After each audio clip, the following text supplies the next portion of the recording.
Now, log 35.0. Time is 11:33 p.m. January 28th, Friday, January 28th, UK time. So this week was a big week. Today was the first for sure. Let go. I was about to say fired. I guess you could say that too. It sounds so harsh. My first person. In this role, I've hired the first person I've ever hired, and I've fired the first person I ever fired. Ironically, the first person I ever hired was on the call with the first person I ever fired. Brought her in as kind of that witness, because in my experience, every time I've ever been laid off, there's always been two people in the room. So I feel like, I haven't actually double checked, but I feel like there's like some legal obligation to have two in the room and laying someone off, but I'm not exactly clear. So I just played it safe rather than look it up. And I think there is something to be said about a second person kind of in the mix, just quietly witnessing, if anything. This day and age with Zoom and everything being recorded anyhow, I don't know how necessary it is, but I still think there is something to be said about there being like a third party of sorts. I don't know how you can really refer to it as a third party, but three people in the room, right? Even if it's just a Zoom room. But yeah, coming off of that today, so maybe I'll just start there. Unfortunate situation for all. I don't think anybody benefits from this playing out like this, I suppose. But I think ultimately better that we rip the band-aid off now than persist painfully with this person we just let go, That said, though, because of this unnecessary restraint that the recruiters put on the fee for someone they place, and this is on me for not negotiating with this particular recruiter. I have with others, but this one came recommended from a friend, and it was just like a really quick kind of turnaround. And I just said, let's proceed, even though I saw that 30 days in there, and figured whatever, I'll renegotiate if it needs to be negotiated later down the line. Rather than, I just wanted to get resumes, right? So I was like, fine, I'll sign, just get the resumes to me. And then that recruiter ended up making me sign another contract anyways. And I was very unclear on how they even differed. I was like reading them side by side. It was like, there's a little slight difference here and there. I'm like, why do I have to re-sign this one? How does it differ? And I even sent him in the email. So first, fine, I'll sign another one if you send it to me, but please be clear on how it differs. I'm not going to sit there and try and figure out what the difference between the contract I signed, which I did read in full and was fine with, even though I thought the 30 days was too aggressive, right? Then this one you're about to send me. Lo and behold, I did exactly that. I sat there, read tried to read them side by side, exactly what I didn't want to do. It was still unclear to me how they fucking differed, dude. But I think what mattered most to me, at least initially, there was that the rate, right? As long as you agree to our rate, and our rate, we don't want to pay more than 20% of any employee's base salary. Ideally, we pay 18%. Managed to negotiate that with one American recruiter, in fact, the one that helped place the first hire. But even that recruiter came back and said, no, we have to do 20. We're not going to stick with 18. And even 20 is aggressive compared to what recruiters want to get. They want to get, one recruiter tried to quote me 30, another 25.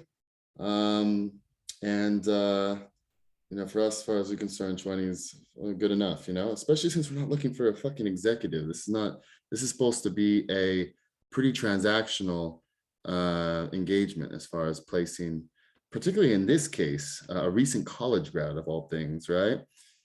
In this role. And even in the first case with the first hire, let's say that was the first case, but even in the case with the first hire, that ended up being pretty transactional. Actually, it was quite quick.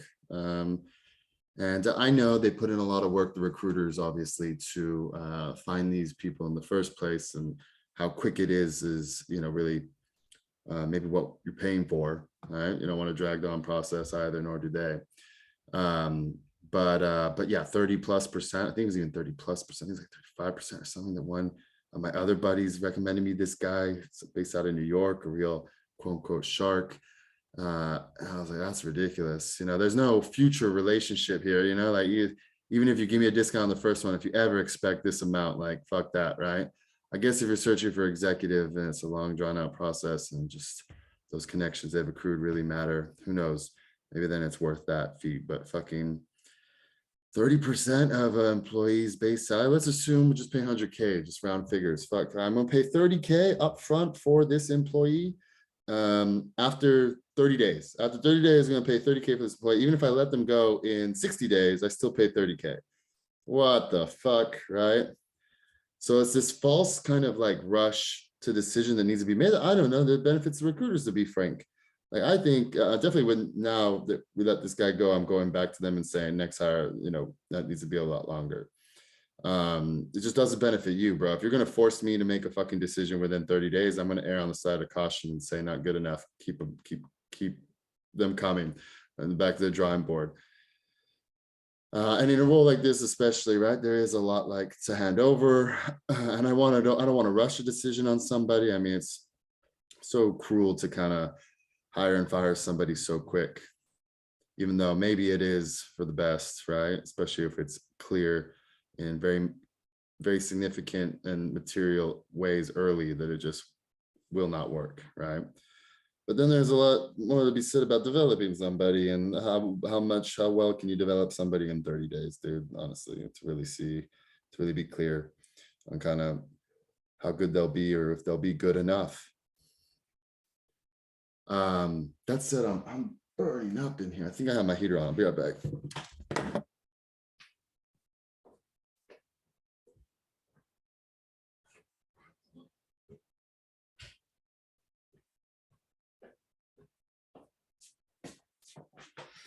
Oh.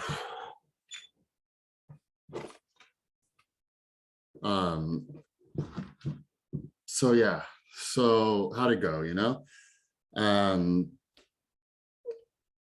well, not especially well, but what do you expect? I mean, is letting somebody go ever going to go especially well? I mean, is that even a way you can think about laying somebody off? So I think anytime you're looking at laying somebody off, you got to expect the unexpected. And I know I've reacted in some kind of unexpected ways myself, and all times I've been laid off. So, expect as much from anyone. It's going to hurt someone, I guess, at some level, regardless, right? Even if they hate the job and they're maybe grateful for the fact they're getting let go so they can get severance or collect unemployment or, who knows, right? At some levels, maybe get a golden parachute. Maybe there is some level of like satisfaction. There's always exceptions, with any given, I'm not making a rule to how that's true of all. But the way he reacted was interesting, right? So what he did is he ended up kind of saying that the way we're doing things is in Jira specifically, is he used the word like ludicrous at some point to refer to some part of it, right? But that was the gist of it, basically. And I'm listening for like valid feedback, and this wasn't supposed to be the time to provide that type of feedback. This is what I said up front in the start was, we'll be letting you go, we'll be releasing you. This will be your last working day at DG. And then from here, look for you to kind of send your computer, mouse, keyboard, an adapter via FedEx today or tomorrow to this address, first hire's address. She's not far from him. But we will be, we will be provided that we will be obviously paying you through, not obviously, but we will be paying you actually through the end of the month. So extra days worth of pay, you'll be inclusive of Monday. However, today will be your last working day. And you'll get to keep your monitor. Feel free to retain that, do with it as you please.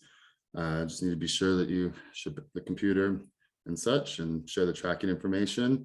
And you'll be paid through Monday, and keep the monitor. Basically, I just repeated myself. I get it, but like bottom line. Last but not least, optionally, if you're interested, would love to do like an exit interview on Monday. And then he said, yeah, I'd like to do kind of extra interview. I had some thoughts on the, so going into kind of, I guess the feedback he'd have in the exit interview here now in this kind of release call, right?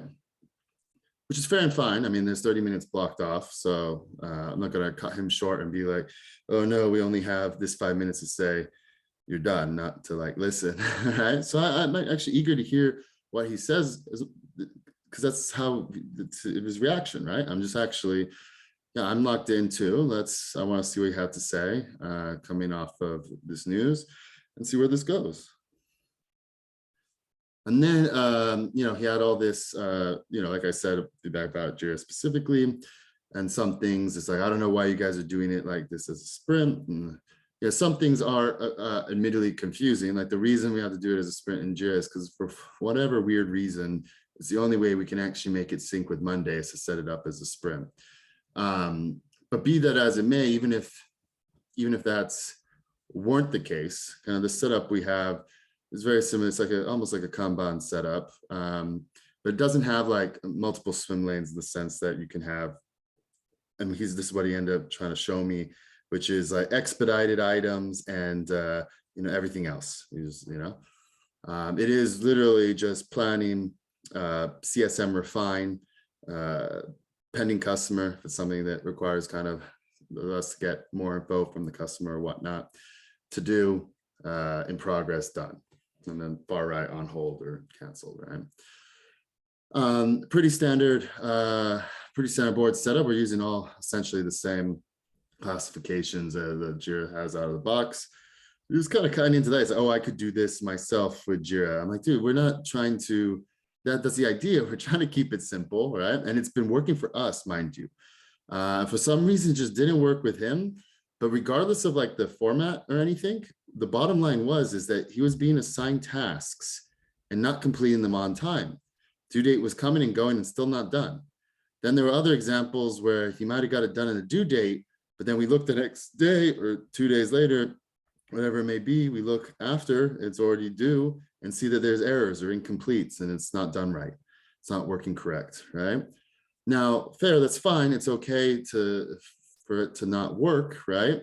But he never even bothered to reach out to SEs to ask for help, to understand how to maybe make it work right initially. And B, even if he's not going to do that, maybe he's too proud to or whatnot. I'm not even going to blame time zones because there's enough overlap and the SEs work late as well, and they're the help. But even if he were too proud to ask for help or didn't think he needed help, he still didn't check his work. He moved it to done, then we go and look and see that there's errors and incompletes. It's not working. It's not done. Not done right. It's not done right, done? No, not done right, it's not done. But I can understand the impulse to move it to done, it's done, but then to not go back and double check. I have to see myself personally that it's not working correct, okay? It's not okay. Then there were things where he just didn't do it by the due date, dude. And I had a call with him last Friday. I said, there's these 2 tasks. One was due yesterday, by the way. The other one's due today. Just be sure to get those 2 done before end of business today. Neither were done before end of business today, that day. I ended up doing one of them at midnight my time. I got done at like 11:54 p.m. At night, myself sitting there with my CEO at WeWork and just like, oh, I see this will not be done. This one's easy to do. It's so easy to do. I could do it quick too, not just easy, but quick. And then do it and then say, why is this not done as we discussed before end of business today? I mentioned the other SC and the CSM say, I'm moving it to done. It's done. I did it, right? Even though we talked only at that point,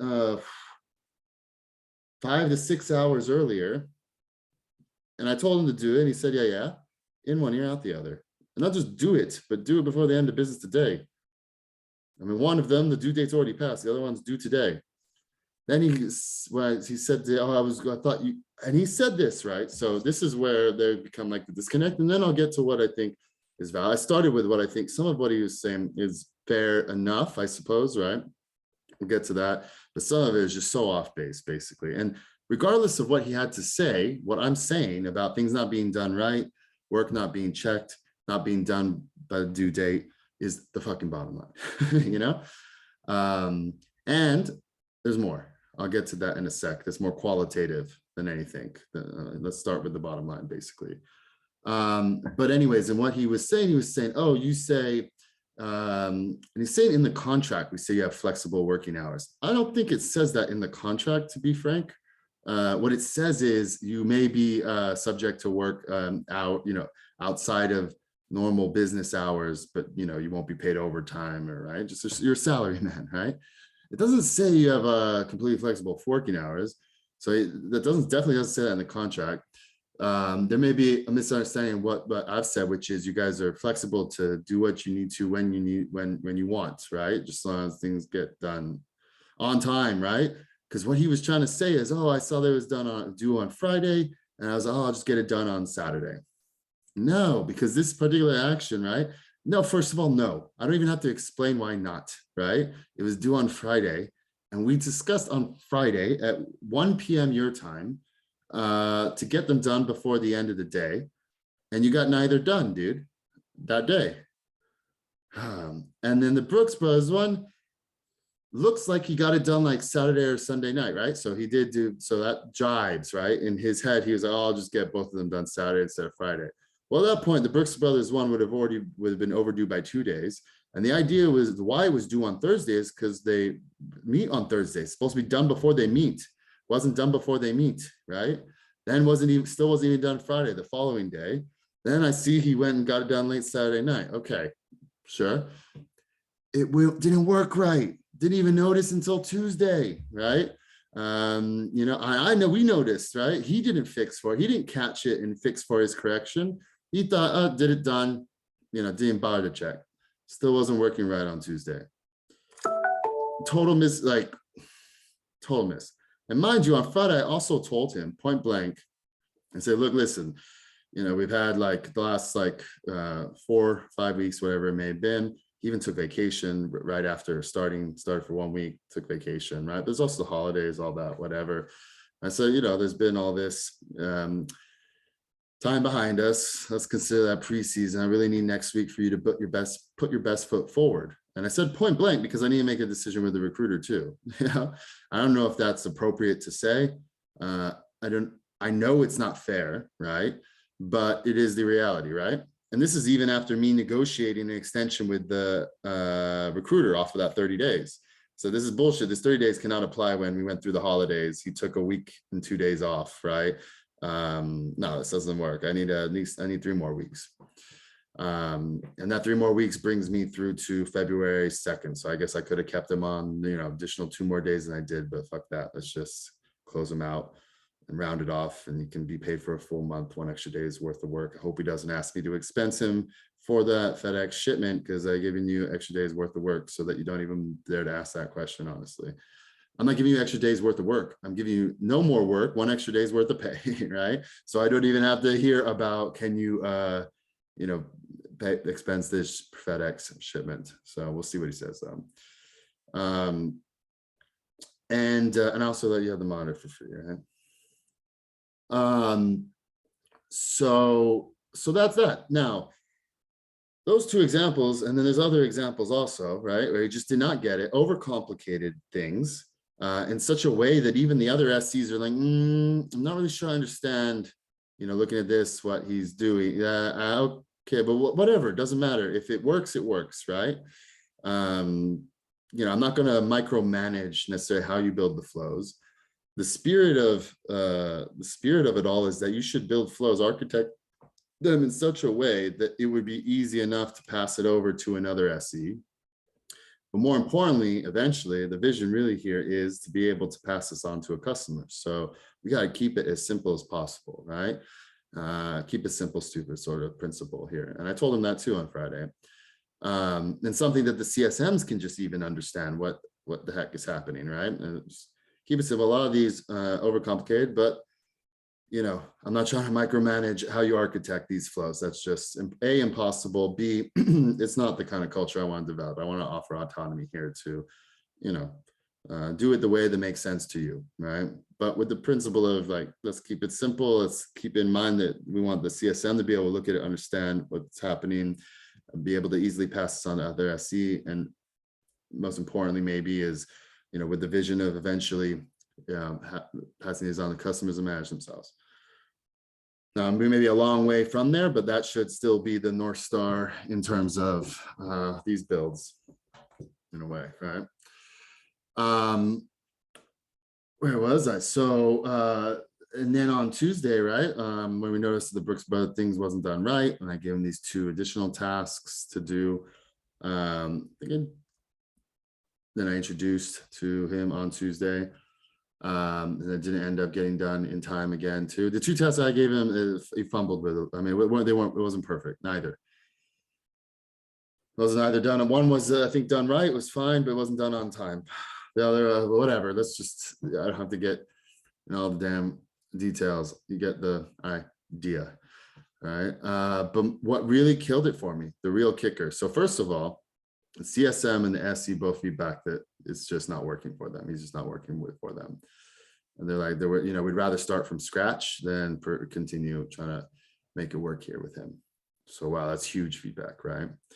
And they've been, I think, the SE in particular, she's really good. She's quite patient. She's a really good trainer, and it's that's serious feedback from her. And on Tuesday, right, I joined this call that the CSM set up for the 3 of them. And wanted to listen in, right? And also introduce the 2 tickets I just created for him and explained to them that they'd be due, you know, 48 hours, 2 days, right? 2 days to get them done before the Thursday call. And review the fact that this Brooks Brothers one is airing out. Something's amiss here, right? That was supposed to be done on last Thursday, right? Wasn't done Thursday, wasn't done Friday. Looks like you did it Saturday. Now, you know, it's Tuesday and it's still, what you did isn't working right. Everything going to the broken path, like everything, if you just take one look at it, you would see nothing, it's not working at all. I don't even have to double drill down to figure out what's amiss. It's like this, there's like 3 paths. One is do this or otherwise, everything going otherwise. There should be no otherwise, right? And then like incompletes upstream, errors upstream. Anyway, so the SE, the current SE who's really good, she's trying to explain to him, you know, this, that, and he basically cuts her off, talks over her. I'm done. Like, that was it. Yeah, okay. And then he gives like what his thinking was, which is fair. You can, it's the whole principle of academia, right? Thesis, antithesis, you get to a synthesis, right? But there was no fucking synthesis, bro. She was saying he had built something, let's call that his thesis, right? But it wasn't working, you know. But let's say let's assume he just made such a simple mistake, but maybe the thesis still holds, right? And she's saying, really, this is how you should do it. And he said, yeah, okay, but and cuts her off, doesn't even let her finish explaining her like antithesis or just explaining, right, what she's saying, and says, interrupts over her to give his, this is what I was thinking, this is my thinking, right? Okay, but still not working, right? And you just cut her off. You didn't even let her finish her suggestion.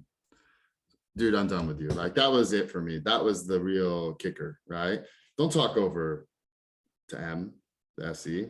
Don't talk over her. She's, especially when she's trying to help you like this, especially, but just generally, but you know, still. And you can have your, this is what I was thinking, you know, you can argue for your thesis, I suppose, here, right? But like, we didn't even get to like a synthesis. And then it was very clear, even in what he had developed, not only was things not working right, he even got the end outputs flipped. So even if what he did worked right, it would have done the absolute opposite of what it was supposed to do, right? So just not like an attention to detail there either. Like, you just, so even if all this you're saying, so even if your thesis holds true, and you would do the exact opposite of what you were supposed to do at the end result for any given example. there is supposed to be no otherwise outcome, right? It's this or that. Everything was leading to otherwise, right? But it's supposed to be this or that. And even if it led to this or that, he had them flipped.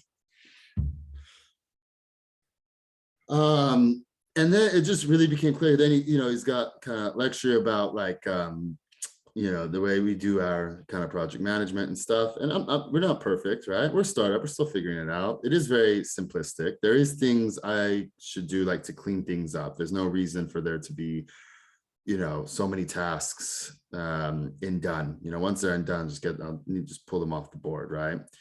And that's fair. That's not even what he was saying necessarily, but things like that is, I completely agree. Then he was saying, this is not agile methodology, and I'm like, well, I didn't say this, but like, we're not necessarily trying to exercise agile methodology. In fact, we had an agile coach at this company 4 years ago, when I joined, about 5 years ago. She lasted like a year or so, year and a half. Total disaster. Everyone hated her, allergic to this like agile obsession of hers that she was trying to force feed down everyone's throat. So little does he know, we are not a quote unquote agile company, because actually there's more, that's agile is less agile than we are,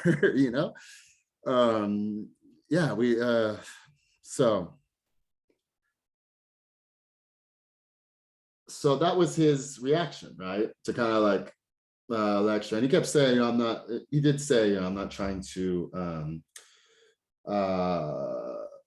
what's the word? What was his exact word? Well, he was basically saying, I'm not trying to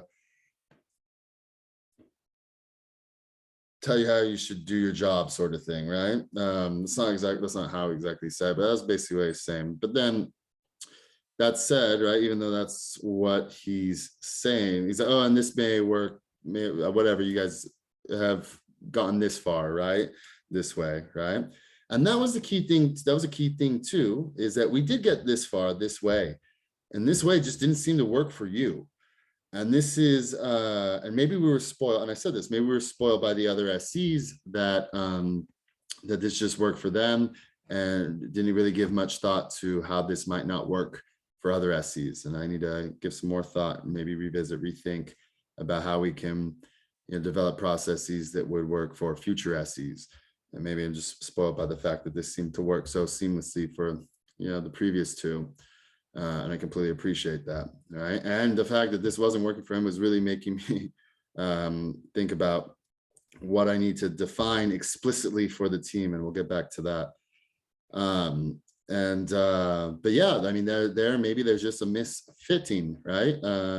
Maybe this process just doesn't work for you. Maybe you're just anomalous. Maybe this would work for other SCs. Maybe there's a lot more we could do for future SCs to prevent for this kind of failure to launch. But ultimately, the bottom line is you had tasks, not very many, to do with due dates that didn't get done by the due date, and others that may have been done by the due date, but then didn't get done right. And then others that didn't get done by the due date, and then even once they were done, still weren't done right. In the week that I said on the previous Friday, let's best foot forward next week. This is not like a trailing thing. I'm not even talking about other ticket examples from previous weeks. I let like Trisha, Marcella, not trying to name drop, but like work through that with him back then. I was not that closely involved, right? I was actually pretty consumed with other stuff. But this week I paid close attention after telling him on Friday, best foot forward next week, created some of my own tickets, saw how he handled tickets I created for him. And saw how, he said he was going to do something on a Friday and then didn't, said he would. It was like in one ear, out the other. Something so simple. He could have literally done it in like a minute right after the call with me and did not. And I think you guys a little bit of ADD too as a parent, right? And like, to me at least, so maybe not. Who cares? You can't know these things, but just seemed like scattered basically, right? And you know what, and things weren't done by the customer call, like I made explicit way even a week ago. Um, things I could have done, you know, but just didn't have the time to do. It's not my job to do. This is literally your job to do, and you don't have very many tasks to do. We're not like overloading you. We're not stress testing you with hella tasks. Um, and you're just not doing them right, and you know, and you're not taking you are talking over an SC, senior SC to you, trying to help you about your flow that's broken, right? Um, and even if it worked like you intended, you would have been doing the exact opposite of what it was supposed to do. So, and what became clear, and what I said to the CSM before this call with him today, I think I said like in our one-on-one, was it earlier this week or last week? I think it was last week. I was like, I get the feeling he just doesn't respect us or the role or the job, or like there's like a lack of respect there, right? He's definitely not committed to it, definitely doesn't care about it. To him, maybe we're just a no-name company, who knows, off there in UK, no name. And if he doesn't understand like the principles of like our growth rate and, you know, kind of our net renewal rate and gross renewal rate that we've been talking about since he joined, you know, with the close of the year and the success there, he doesn't really appreciate that, because like our raw dollar amount is nothing, it's still very little, right? It's still like a drop in the pond of the bigger world, drop in the ocean of the bigger world, right? So if you're just looking at our raw like ARR, right? Like you say, this is nothing startup, you know? If you look at our metrics of like growth and like renewal rate and all that stuff over the last 2 years, I mean, it really is a remarkable accomplishment. But if you don't understand those, then I don't know, maybe you just don't think we're a big deal. And we aren't a big, you know, we're not a big deal. We're still a small guy, but like what we accomplished is, and we could be, you know, if we just execute correct. But it's very apparent, just like no real respect for like the role, the tasks, no SE trying to help him, talking over her, all that, right? And that became very clear in this X interview when he turned it around. And this basically was kind of like lecturing us on how our processes make no sense, because he was even saying that we need to take 2 days at the beginning with no tasks to plan for the task. I'm like, that's like a software engineering. Do we meet with these customers each week? We're not taking 2 days off from no tasks of what you can plan on your task for to do, you know, Wednesday, Thursday, Friday. When you can't even, when you're not even getting tasks done on time, Monday, Wednesday, full Monday through Friday, like, what are you saying, bro? And like, we need to better prioritize our tasks, bro. Like, there's not really a need to prioritize the tasks so much. So in this cycle of delivery that we do, where we meet each week and really ideally try to deliver each week on like requests from the previous week, unless some requests will take longer, sure, but then the due date will be 2 weeks out instead of a week. And if they take longer, it's usually not because it takes more work on the SE's part, but because there's other dependencies at play, like AI team or whatnot, you know? Yeah, I'm like, dude, don't lecture me about prioritizing, right? Like, it's quite simply get it done before the next customer call, so we actually can have some real life examples to review with them on the call. And that's the big variable. Who knows how long it'll take for some examples to come through. We have some customers that have such high volume, you get it done like an hour or two before and be sure that the example will come through, right? Others, you could get it done 8 hours before and 8 hours later may still not be an example on that path, right? Who knows? To share. So yeah, I mean, interesting. Well, I'm looking forward to this exit interview on Monday. I feel like it was kind of that today, right? Or attempt at it on his side. It was interesting that it was more so saying what we should do better. And I'm eager to hear. I guess I benefit more from, you know, hearing him out on all the kind of critiques than I would benefit from telling him how he could improve, what he could have done better, whatever else, right? So maybe I'll just take it, listen, as I have. And give some thought to like what's valid and what's not, but what may be really valid, right? Don't be defensive about it. It's like that board is my own brainchild, right? That board is standardized Sprint board, you know, from Jira. You know, my brainchild is the whole syncing with Monday and all that, right? And yeah, and he kept saying the miscommunication. I'm like, this is not this about things here and there. It's not miscommunication, it's just misunderstanding on your part, right? I did not miscommunicate. I very clearly communicated. Don't keep telling me miscommunication. You just didn't listen. Or maybe didn't understand. I don't know. It's hard to understand how you would understand. You know, I mean, what with the Friday thing, right? How do you not understand that? Please get done by end of business today. Doesn't get done by his end of business today. I mean, where's the misunderstanding? Where's the miscommunication? And frankly, where's the misunderstanding? Anyways, goodbye, good riddance. And now I'll take, there are things I learned with this one that I want to, you know, apply for the next one to just, you know, make sure we don't have another fucking failure to launch. And yeah, so I'll leave it at that about him. A lot more going on this week outside of this individual failure, right? Is, you know, working with the rest of the execs on kind of looking into two strategies. One, if we took money, one, if we didn't. If we didn't take money, what would we do? What would we hire? What would the focus be? Will we have enough hires to focus on this or that sales side, product side, you know, service delivery side? How many hires would each of us get to remain profitable, remain within the profit margins? What would we be able to accomplish with those hires, those investments, right? Versus if we did take money, what would that mean, right? And if we wanted what we wanted, how much money are we really asking for, right? And very interesting exercise across the board. I mean, just digging in depth into the numbers, also trying to zoom out on the narrative. I mean, every which way. I'll leave that aside. It's not something I want to discuss in depth at this time, but it's the kind of conversations I've always wanted to be a part of. And today I feel like I finally really kind of tuned in.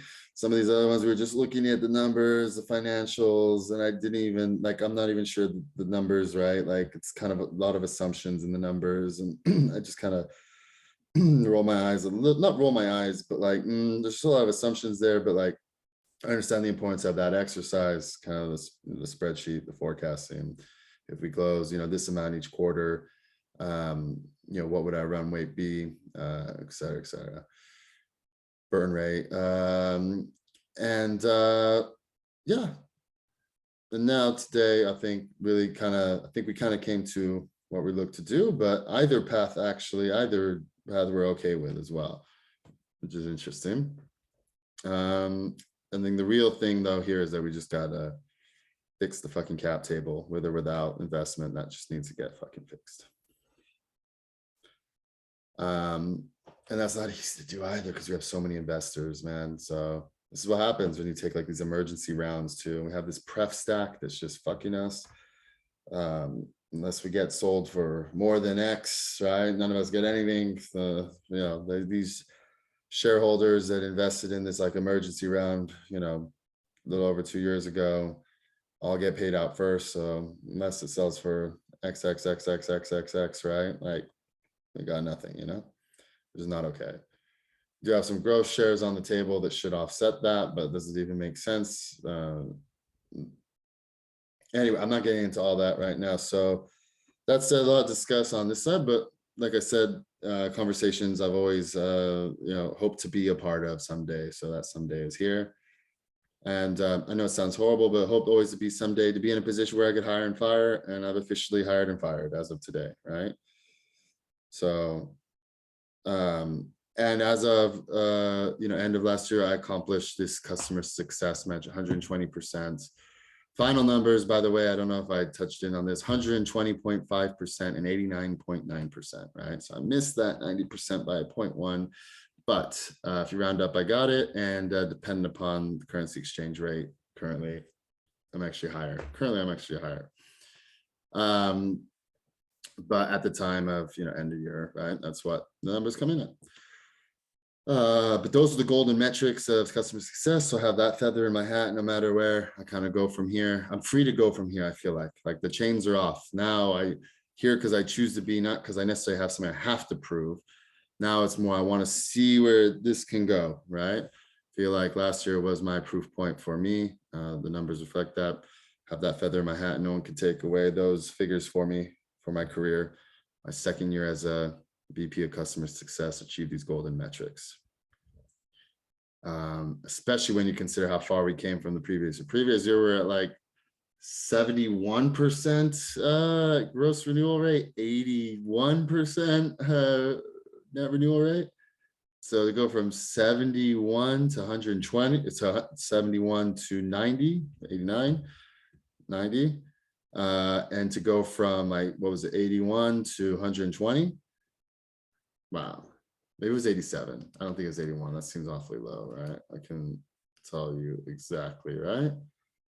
Yeah, so I was at 71% gross renewal rate and 88% net renewal rate last year, first year as VP of customer success. And we had a huge downsell. The biggest customer of ours at that time turned out on us in Q3 of that year. So it changed things dramatically.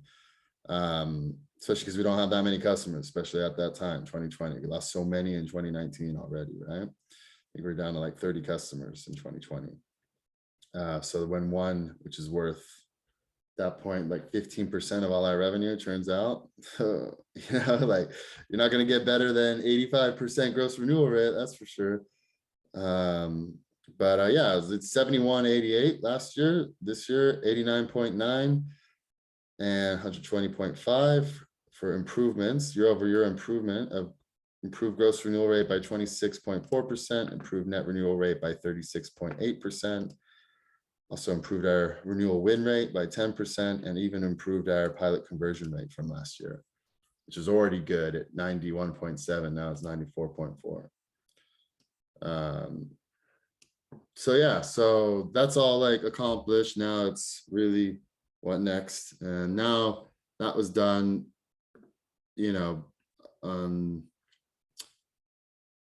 by brute force, largely by me, right?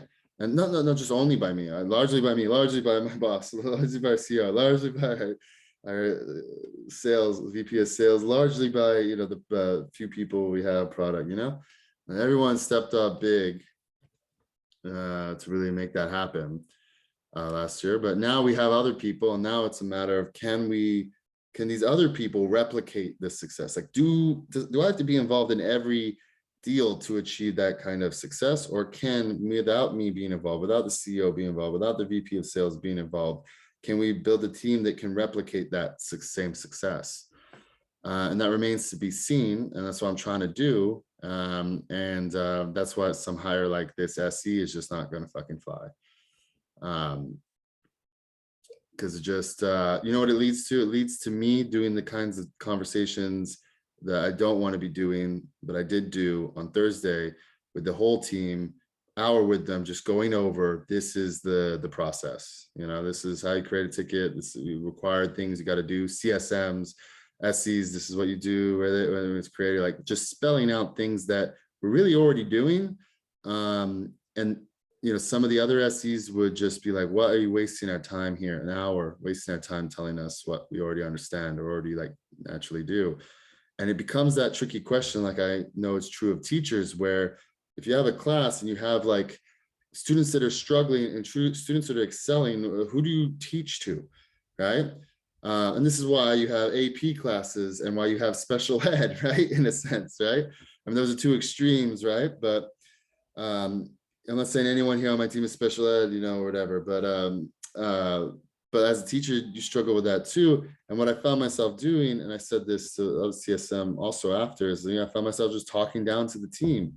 And because of one CSM that's just not doing what they need to be doing on their side, because of this SE is struggling yet new, and because of another CSM who is really good, but does actually ask for like clarity, is kind of like process oriented and does actually want this explicit definition, right? Because there's not, none that she's struggling, no problems, right? But I know she wants this as well. And we also have another new CSM. It could be fine with or without it, but you know, it's that he's never heard it and he's not exactly familiar yet quite with just how we work, right? And especially with like, anyway, so, but I don't want to be necessarily that like process oriented, because I know there's always exceptions. The moment you say this is the process, this is what you have to do and how you have to do it, there's always, I know this firsthand, I'm great at it, poking holes in it. Well, what about if this, what about if that, right?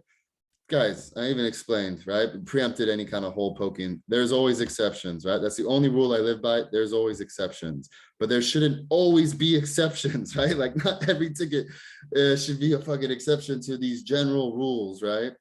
And too many of them are, right? And one at CSM, you haven't set up the single sync between Monday and Jira, and you're setting up your SC because you're adding all these tasks to Monday, and the SC is not supposed to be in Monday. That's the whole idea. They're supposed to be focused exclusively in Jira. And you're creating these tasks on Monday, putting their name on it. It's not creating anything in Jira for the SC, but this customer sees it, sees their names on it, and sees that it's like 3 weeks overdue. Good, no, damn, it's overdue. The SC's not even aware of it. Then you come on the customer call and the customer asks, what's the status of this? And you ask SC, what's the status of this? And the SC is like, what do you mean? I've never even seen this. That's a setup. You just framed your SC. Don't do that. Fuck that. You do that again, I don't even know. Don't be doing that. It just makes, it doesn't make, it makes the SC look bad. Doesn't make you look good either, right? Just makes us look horrible. And the SC wasn't even aware because you didn't do something you were supposed to do by December 14th of last year. You were supposed to do over 4 weeks ago. I know the holidays and all that still, but the idea was let's get it done before the fucking holidays, and you didn't. Now we're way past being back 3 weeks later, still not done. And this is why it needed to be done, because you're doing this, putting this CSC's name on it, and they're not even seeing it. And I don't even want them to see it in Monday. I want them to see it in Jira. I don't want them worrying about Monday. That's the idea. The Monday is supposed to be between the CSM and the customer and other kinds of tasks that don't require AI or SC over AI or SC involvement, right? Or AI or SC tasks. But because this one has CSM, all the others are really good about it, did it. This one didn't. Now I'm having to talk about doing it and why it matters to all. Now I get it. I don't have to necessarily manage this way. I can individually say, you know, why and done, do it, right? But no, I didn't want to do it in the one-on-one. I did tell her to do it. So not that I didn't tell her do it, get it done, right? But I also in the team meeting explained why it's not okay, because I know the SE wasn't okay. She told me about this situation in our one-on-one. Then I told the CSM in our one-on-one, not even in our one-on-one, or was it some sync we had last week? Get it done this week, right? Make sure they're all done next week, right? After speaking with the SC last week about this particular situation. And she also didn't do another thing, which is she didn't share all the boards with me, which she was also supposed to have done last year, right? Oh, maybe she didn't see in the Slack channel, the message, maybe not, I don't know, it doesn't matter. It's there in the group Slack channel for all to see. Others saw, others did it, she hasn't. And that's why I didn't even see that it was done so wrong. And the other thing is we built out a whole master board format that she's supposed to be using. She's still just using the default Monday setup. So what Monday just generates automatically, and using that with like, I think kind of like 7 different customers when she shared her screen to show me her boards, right? Still can't even see her board. She still hasn't shared it with me, I think. But that is embarrassing also. I joined a customer call of hers, right? Because you know, this was also decided this week that we're gonna fire her.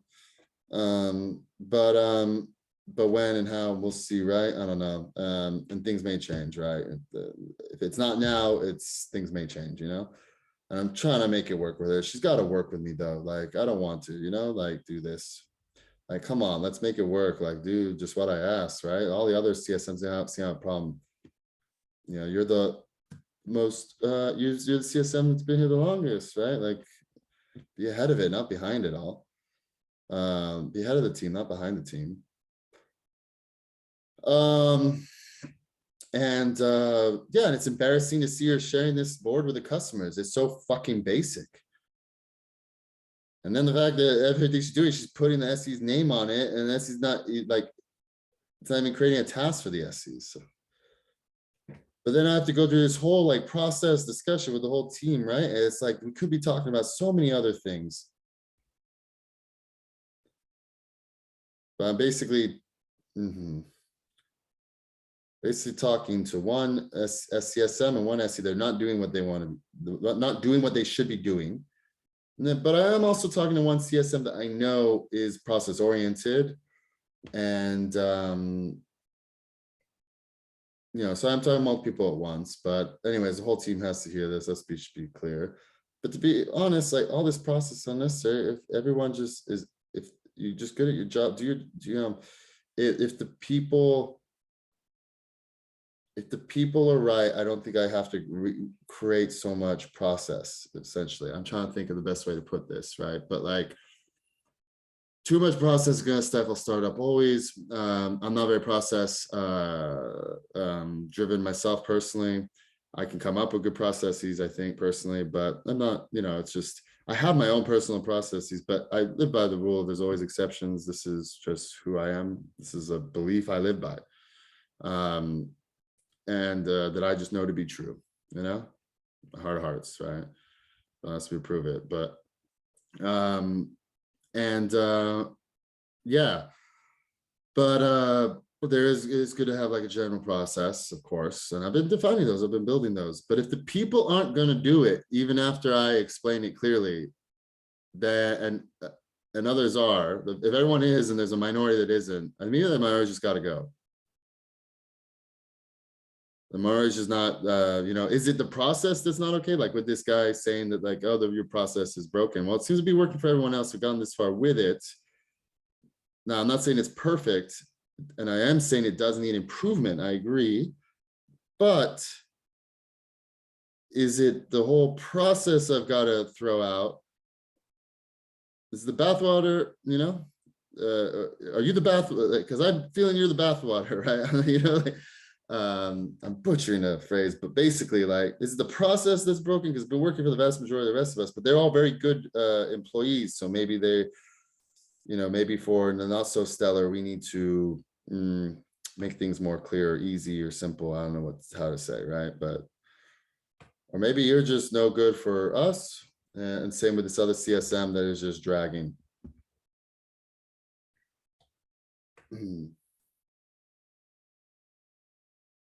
So yeah, I was going to talk about all the times I got laid off. There's so many stories there as far as all my layoffs.